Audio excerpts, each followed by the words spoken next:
सुनिए, खाना लगा दूं क्या? खुशी ने अपने पति राजीव से डरते हुए पूछा। कल रात की बात याद है ना? अब से दोबारा कोई भी गलती नहीं होनी चाहिए, वरना तुम्हें पता है ना मैं क्या क्या कर सकता हूँ तुम्हारे साथ में। राजीव की आवाज़ कमरे में गूंज उठी। खुशी ने आज्ञा भाव से सिर हिलाया। राजीव के ऑफिस चले जाने के बाद खुशी आज भी अपने शरीर को देख रही थी, जिस पर तरह तरह के खरोच भी लगे हुए थे। ऐसा लगता था जैसे कि वे अभी भी ताजे ही हैं। आज उसका रोने का मन हुआ, पर रो भी नहीं सकती थी। राजीव ने रोने से जो मना किया है, फिर भी उसकी आंखों में उन बूंदों की बारिश साफ दिखाई दे रही थी, जिसे शायद वो छिपाना चाह रही थी। कानपुर की वो हवाएं उसके शरीर को चीर रही थी। पास में पड़ी क्रीम लेकर उसे जख्मों पर लगाने लगी और पुरानी स्मृतियों में खो गई। खुशी के पिता दीक्षित शर्मा एक साधारण परिवार से थे। उनका घर उत्तर प्रदेश के देवरिया जिले में था। यहीं पर उनके बचपन के दोस्त प्रमोद बंसल का भी घर था। उनकी दोस्ती इतनी ज्यादा थी कि बगैर रात को एक दूसरे से बात किए बिना नहीं सो पाते थे। समय के साथ साथ उनकी दोस्ती भी गहराइयों को छूती चली गई। प्रमोद बंसल का इकलौता लड़का था राजीव, जिससे वे बहुत प्यार करते थे। खुशी भी अपने घर में सबकी लाडली थी। एकदम गोरी सी, उसके गालों पर एक छोटा सा तिल भी था, जो उसकी सुंदरता पर चार चांद लगा रहा था। राजीव और खुशी बचपन से ही एक दूसरे को जानते थे। दोनों परिवारों का आना जाना भी लगभग आम सा ही था। खुशी तो हमेशा राजीव को तरह तरह की चीजें बनाकर खिलाया करती थी। उसका पक्का दोस्त जो था राजीव। खुशी की बहन चंचल कभी कभी राजीव से जल उठती थी और हमेशा पिताजी से शिकायत करती कि खुशी दी मुझे ज्यादा प्यार नहीं करती, वो तो राजीव को मुझसे ज्यादा मानती है। दीक्षित शर्मा अपनी छोटी बेटी के इस प्रश्न से हंसना चालू कर देते थे। राजीव भी खुशी को बहुत मानता था, लेकिन उतना नहीं जितना खुशी। लेकिन उनके पिता की तरह ही उनकी दोस्ती भी समय के साथ साथ बढ़ने लगी थी। राजीव के कॉलेज में एक लड़की थी तमन्ना, जिससे राजीव बहुत प्रेम करता था। लड़की कुछ ज्यादा मॉडर्न टाइप की थी, इसलिए वो राजीव के झांसे में आने वाली नहीं थी। राजीव उसकी खूबसूरती पर फिदा हो चुका था। अंदर ही अंदर उसे शादी के सपने भी देखने लगा। उसने खुशी से कहा कि वो उस लड़की से बात करे, क्योंकि खुशी भी उसी लड़की के साथ पढ़ती थी। ये बात सुनकर खुशी को बहुत दुख हुआ। बात क्या थी ये नहीं पता, लेकिन राजीव की खुशी के लिए वो बात करने के लिए राजी हो गई। यार, अब तो तेरी गाड़ी निकल पड़ेगी, विकास ने राजीव की पीठ थपथपाते हुए जोर देकर कहा। खुशी जरूर मना लेगी उसे। राजीव ने कहा, हाँ यार, खुशी तो किसी को भी मनाने में सबसे आगे रहती है हमेशा ही। काश आज भी वो कामयाब हो जाए। खुशी ने तमन्ना, जो अपने ग्रुप में हंसी ठिठोली कर रही थी, को इशारा किया कि वो उससे बात करना चाहती है। हाँ कहो, क्या कहना चाहती हो खुशी? तमन्ना ने अपने बालों को झटकते हुए कहा। खुशी ने कहा, तमन्ना तुम राजीव को जानती हो ना? तमन्ना, हाँ वो फट्टू, हाँ यार जानती हूँ। साला कितने दिनों से मेरे पीछे पड़ा है। सुना है कि तेरा दोस्त है। खुशी ने कहा, वो तुम्हें पसंद करता है, उससे बात कर लो एक बार। बात को बीच में ही काटते हुए तमन्ना बोली, ओ हेलो, वो मेरे टाइप का नहीं है। मेरे आगे पीछे बहुत लड़के पड़े हैं, तो क्या सबको अपना बॉयफ्रेंड बनाती चलूं? वैसे भी उस फट्टू में इतना दम नहीं है कि ये बात आकर खुद से कहे। एक लड़की का सहारा ले रहा है साला। खुशी ने गुस्साते हुए कहा, गाली क्यों दे रही हो? अगर बात नहीं करनी उससे तो साफ साफ मना कर दो। वैसे बहुत ही अच्छा लड़का है वो, एक बार मिलके तो देखो। इतना ही अच्छा है तो तू ही रख लेना, मेरे पास बहुत पड़े हैं। तिल मिलाते हुए तमन्ना वहां से निकल गई। राजीव और विकास दूर से ये नज़ारा देख रहे थे, लेकिन बस देख रहे थे, कुछ सुन नहीं पाए।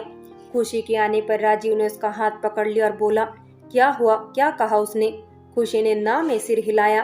कुछ बोलना चाहती थी, लेकिन मुंह से आवाज नहीं निकल रही थी। राजीव कुछ सुनने के मूड में नहीं था, तुरंत वहां से निकल गया। खुशी भी राजीव के दुख को समझ रही थी, लेकिन करती भी तो क्या?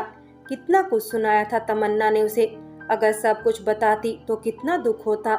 यही सोचकर वो चुप रह गई। जैसे ही वह जाने के लिए मुड़ी, विकास ने खुशी का हाथ पकड़ लिया और उसे खींच के कॉलेज के पीछे वाली गली में ले गया। छोड़ो मुझे, ये क्या कर रहे हो तुम? खुशी ने हाथ झटकते हुए कहा। विकास ने कहा, इस राजीव के चक्कर में अपनी जिंदगी क्यों बर्बाद कर रही हो? ये तो कमबख्त ऐसी लड़की के पीछे जा रहा है जो इससे क्या किसी से भी प्यार नहीं करती। लेकिन मैं तुमसे प्यार करता हूँ, आज से नहीं, कई सालों से, जब से तुम्हें देखा है। चुप रहो और दूर हटो मुझसे। खुशी रोते हुए बोली, चुप क्यों रहूं? तुम भी तो राजीव का प्रपोजल लेके उस लड़की के पास गई थी। तुम्हें तो पता होगा कि प्यार में कितना दर्द होता है। मेरे दर्द की परवाह करो, मैं तुम्हें तन और मन दोनों से चाहूंगा। खुशी के शरीर की ओर देखते हुए विकास ने कहा, हमने कहा छोड़ो मुझे, प्लीज जाने दो मुझे, कोई आ जाएगा। रोते हुए खुशी ने विनती की, लेकिन विकास पे उसके रोने का कोई असर नहीं हो रहा था। खुशी की खूबसूरती को देखकर उसका हाथ कहीं गलत जगह बढ़ता ही जा रहा था। हटो नहीं तो मैं चिल्लाऊंगी। प्यार समझते हो क्या होता है? ये प्यार होता है? जबरदस्ती खींच के यहाँ इस तरह ले आए हो। तुम्हें प्यार नहीं, हवस का बुखार चढ़ा है। खुशी ने गुस्से भरे स्वर में कहा, लेकिन विकास उसकी बातों को जैसे सुन ही नहीं रहा था। उसके होठ आगे बढ़ रहे थे। अचानक एक जोरदार तमाचा उसके गाल पर पड़ा। विकास लगभग गिरते गिरते बचा। दुष्ट, दूर रहो हमसे। राजीव के दोस्त नहीं होते तो इस गलती के लिए तुम्हें जेल पहुंचा देती, समझे? और आइंदा मेरे आसपास भी मत दिखना, वरना तुम्हारे लिए अच्छा नहीं होगा। खुशी ने हाथ दिखाते हुए कहा, साली, गलती कर दी तुमने चांटा मार के। तुझे तो एक दिन सबक सिखा के रहूंगा। बहुत घमंड है ना तुझे तेरी खूबसूरती पे। इसी खूबसूरती पे एक दिन तुझे पछतावा होगा। जख्मी शेर की तरह विकास चीखा। खुशी वहां से तुरंत निकल गई। घर पर पहुंचते ही वो तुरंत कमरे में चली गई। चंचल बाहर से दरवाजा पीट रही थी। दी, दरवाजा खोलो, लेकिन खुशी ने दरवाजा नहीं खोला। चंचल ने कहा, दी, संध्या दी आई है, उनसे बात कर लो कम से कम। खुशी, दरवाजा खोलो, मैं संध्या। तभी दरवाजा खुलता है। क्या हुआ, क्यों रो रही हो? संध्या ने पूछा। खुशी ने संध्या को अंदर बुलाकर दरवाजा फिर से बंद कर लिया। चंचल बोली, अरे मुझे भी अंदर ले लो दी। बाद में आना बाबू, खुशी ने कहा। ठीक है दी, आप दोनों ही बात करो, मेरा क्या, वैसे भी आप तो मुझसे प्यार ही नहीं करती। अंदर खुशी ने संध्या को गले लगाकर सारी बात बताई कि कैसे उसे विकास ने पकड़ा था। संध्या ने कहा, रुको, मैं राजीव से बात करती हूँ। खुशी ने कहा, नहीं, जाने दो, वो वैसे भी बहुत परेशान है, मैं उसे तकलीफ नहीं देना चाहती। संध्या ने कहा, लेकिन कुछ तो करना पड़ेगा ना। खुशी ने कहा, मैंने उसे सजा दे दी है, अब वह दोबारा ऐसी गलती नहीं करेगा। खुशी ने संध्या से विनती की कि वो इस बारे में किसी को न बताए, वरना सब उसे भी गलत समझेंगे। आज रात को खुशी चंचल के कमरे में आई। चंचल सो रही थी। एकदम बच्चों जैसी हरकतें करती है ये लड़की। अब 16 साल की लड़की भी कहीं सोते वक्त अंगूठा चूसती है। हे भगवान, क्या करूँ इस लड़की का। खुशी सोती हुई चंचल के माथे को सहलाते हुए उसकी अलमारी में पड़ी अपनी वो डायरी, जिसमें वह अपनी सभी बातें लिखती थी, लिख रही थी। आज पूरा दिन क्या क्या हुआ उसके साथ में। अभी वह अपनी डायरी कंप्लीट कर ही चुकी थी, तभी चंचल उठ गई। दी, आप आ गई। हमेशा आप मुझे छोड़ के चली जाती हो। आपको मैं कितना प्यार करती हूँ, और आप राजीव को। जब आप कोई जिसे आप प्यार करती हैं नहीं प्यार करेगा तो आपको पता चलेगा मुझे कितना दुख होता है। चंचल ने रोते हुए मुंह सिकोड़ा। अरे मेरी प्यारी बच्चू, मैं तुझसे नाराज हो सकती हूँ क्या? तू तो मेरी गुड़िया है ना, जादू की पुड़िया है। खुशी ने पुचकारते हुए कहा, अब मुझे मक्खन मत लगाओ, वैसे भी मैं आपसे ज्यादा देर गुस्सा नहीं रह सकती। चंचल ने कहा, और दोनों एक दूसरे से लिपट गई। खुशी कमरे में बैठी सोच रही थी, राजीव पे क्या बीत रही होगी। एक बार उससे बात कर लेनी चाहिए। उसने राजीव को फोन लगाया। हेलो राजीव। राजीव ने गुस्साते हुए कहा, फोन रखो, मुझे बात नहीं करनी है। खुशी ने कहा, मैंने क्या किया है, मुझ पर क्यों गुस्सा हो? सुनो, वो तुम्हारे टाइप की नहीं है। राजीव, मुझे समझाने की कोशिश मत करो, लेकिन मेरी बात तो सुनो। खुशी ने जोर देकर कुछ कहना चाहा, उससे पहले ही राजीव ने फोन काट दिया। खुशी ने सोचा, मुझसे क्यों गुस्सा है, मैंने तो वही किया जो उसने कहा था। तभी राजीव के पिता प्रमोद बंसल जी खुशी के घर आए। खुशी ने उनके पैर छुए। अंकल जी, मैं अभी पापा को बुलाती हूँ, आप बैठो। मम्मी देखो, अंकल आए हैं। अनीता जी आ रही थी। नमस्ते, कैसे हैं भाई साहब? अनीता जी ने पूछा। ठीक है भाभी जी। कहाँ है मिस्टर दीक्षित? आ ही रहे होंगे, बताइए कैसे हैं? भाभी कैसी है? अनीता देवी ने पूछा। सब कुशल है, हमारी मिसेस तो आप सबको बहुत याद करती है, खासकर खुशी और चंचल को।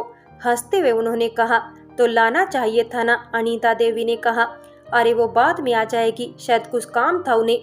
प्रमोद बंसल जी ने कहा, तब तक दीक्षित आ जाते हैं। दोनों दोस्त एक दूसरे से गले मिलते हैं। आज बड़े दिनों के बाद मिले हैं यार, दीक्षित ने कहा। आज खुशी की बात थी तो आ गया। प्रमोद ने कहा। तब तक खुशी चाय और पालक के पकोड़े जो प्रमोद अंकल के फेवरेट थे लेके आई।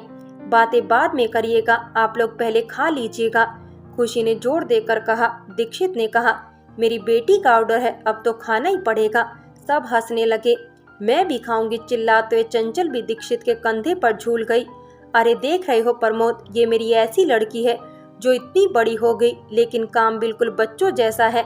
लेकिन बच्ची तो बहुत प्यारी है, एकदम मासूम अपनी खुशी की तरह। अनीता देवी पूछने लगी, भाई साहब आप तो कोई खुशी की बात कर रहे थे। प्रमोद बंसल जी ने कहा, हाँ भाभी जी, आज सुबह कॉल लेटर आया था कानपुर से राजीव को। एक अच्छी मल्टीनेशनल कंपनी में जॉब ऑफर किया है उसकी बीटेक की डिग्री के आधार पर। अरे वाह यार, ये तो बहुत खुशी की बात है। लेकिन अभी तो वह एमटेक भी कर रहा है ना, दीक्षित ने कहा। अरे वो सब तो साइड वाइड से कर लेगा, कह रहा था कॉलेज नहीं जाएगा, वो कानपुर ही जाएगा। प्रमोद ने कहा, बढ़िया है यार, आने दो उसे, एक बार भी फोन तक नहीं किया उसने और ना ही घर पर आया। आएगा तो सबसे पहले उसके कान खींचूंगा, दीक्षित ने कहा। खुशी भी ये सोच के बहुत खुश थी, चलो अच्छा है उसकी लाइफ बन गई, वो हमेशा खुश रहे, उसे और क्या चाहिए। और रही बात उस लड़की की, तो थोड़ा टाइम लगेगा, उसे फिर भूल जाएगा। आज उसके लिए उसकी फेवरेट आलू की पूरी बनाऊंगी, शायद उसे खाकर वो खुश हो जाए और अपना गुस्सा भी भूल जाए। जैसे ही वह मुड़ी तभी चंचल ने टोकते हुए कहा, पापा मम्मी वो देखो दी किचन में जा रही है राजीव के लिए कुछ बनाने। खुशी, नहीं पापा ये झूठ बोल रही है, मैं तो यही हूँ। अरे तुम दोनों अपनी चिक चिक बंद करो, अनीता देवी ने कहा। प्रमोद बंसल दीक्षित का हाथ पकड़कर बोले, यार एक बात कहना चाहता हूँ, बुरा मत मानना। कैसी बातें कर रहे हो, मैंने आज तक तुम्हारी किसी भी बात का बुरा माना है जो आज मानूंगा, कहो क्या कहना चाहते हो। प्रमोद बंसल जी ने कहा, मैं चाहता हूँ खुशी मेरे घर की बहू बने। अगर वो मेरे घर में आएगी तो हमारा घर खुशियों से भर जाएगा, हमारी दोस्ती भी रिश्तेदारी में तब्दील हो जाएगी, राजीव की जिंदगी भी सुधर जाएगी। खुशी रूपवती होने के साथ साथ गुणवती भी है और पूरे परिवार को जोड़े रख सकती है। और एक बाप को क्या चाहिए, उसकी बच्ची खुश रहे हमेशा। वैसे भी दोनों बचपन के दोस्त हैं, हमारी तरह ही एक दूसरे को ज्यादा समझते हैं। दीक्षित की आंखों में आंसू आ गए, लेकिन ये कास्टिज्म, उन्होंने कहा। अरे जातिवाद की दीवार टूट गई हमारी, दोस्ती से बड़ी थोड़ी है ये, प्रमोद ने कहा। दोनों एक दूसरे के गले मिलते हैं। खुशी ये बात सुनकर शर्मा गई और दौड़कर किचन में चली गई। दी देखो फिर भाग गई, अब तो मैं अकेली हो जाऊंगी, लेकिन कोई बात नहीं, राजीव मेरे जीजू बनेंगे, चलो अच्छा ही है, दी को वो पसंद भी है। फिर खिलखिलाते हुए उधम मचाने लगी, चुप कर, बहुत बोलती है, जा किचन से कुछ मीठा लेके आ, जल्दी जा, अनीता जी ने कहा। ठीक है मम्मी, चंचल किचन में जाते हुए बोली। अनीता देवी की आंखों में खुशी के आंसू झलक रहे थे, लेकिन ये बेटी की विदाई के अश्रु थे या उसे एक अच्छा परिवार मिलने के, ये पहचान नहीं आ रहे थे। खुशी यह सोच रही थी, राजीव सच में क्या उसे शादी करना चाहता है। उसने राजीव को फोन किया। हाँ कहो, क्यों फोन किया है, उधर से राजीव बोला। खुशी ने कहा, बस बात करनी थी, इसीलिए। आजकल घर क्यों नहीं आते। राजीव, पहले तुम ये बताओ, तुमने शादी के लिए हाँ क्यों कही। खुशी, तुम्हारे पापा घर आए थे, उन्होंने ही सबके सामने ये बात रखी थी, भला मैं उन सब की बात कैसे काट सकती थी। राजीव ने कहा, तुम्हें पता था ना मैं तमन्ना से प्यार करता हूँ, फिर भी तुमने, आज तक मैंने तुम्हें उस नज़र से कभी देखा भी नहीं, सबसे अच्छा दोस्त माना था तुझे, और तुमने मेरी दोस्ती का नाजायज फायदा उठाया। मेरे मम्मी पापा को आदर्श सती सावित्री के रूप में खुद को बताकर मैं तुमसे प्यार नहीं करता, अब तो तेरे से नफरत भी होने लगी है मुझे। तुम मुझे गलत समझ रहे हो राजीव, रोते हुए खुशी ने कहा। चुप, एकदम चुप, मेरे सामने झूठे घड़ियाले आंसू बहाने की जरूरत नहीं है। फोन रख, राजीव ने फोन काट दिया। चंचल ने देखा, फिर दी रो रही है। दी, आपको राजीव जीजू कितना डांटते हैं, फिर भी आप उनकी सब बात चुपचाप सहन कर लेती हो और रोती हो। फिर ये डायरी लेके बैठ गई। अरे चुप हो जाओ, मैं हूं ना, मैं उन्हें समझाऊंगी कि मेरी दी को डांटे नहीं, प्यार करे। चंचल खुशी के आंसुओं को पोंछकर बोली। बदमाश, खुशी ने एक हल्की सी चपत उसके गाल पर लगा दी। अब खुशी घर वालों का विरोध भी नहीं कर सकती थी, क्योंकि उसने पहले ही शादी के लिए हाँ कर दी थी। धूमधाम से दोनों की शादी भी हो गई। सुहाग रात की पहली ही रात को राजीव पीकर आया था। सामान पैक कर लेना, कल कानपुर के लिए निकलना है। फ्रेंड्स, बाकी की कहानी अगले भाग में देखें। और अगर कहानी अच्छी लगी हो तो लाइक करें, शेयर करें और प्यार भरी कहानी चैनल को सब्सक्राइब करें।